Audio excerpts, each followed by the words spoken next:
So guys, amo na ni sa guys ang kulay bulaklak ng aking binili.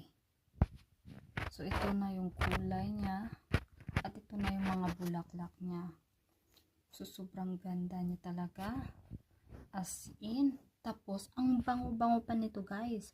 Pagka halimbawa namumulaklak na, akala ko pang display lang siya, pero meron palang meron palang amoy at ang bango-bango. Sobra. So ang ganda-ganda pala neto guys pagka halimbawa namumulaklak na.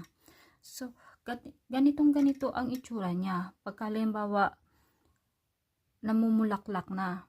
So ganito yung kanyang dahon. So ganyan lang guys kaganda. Sobrang ganda talaga.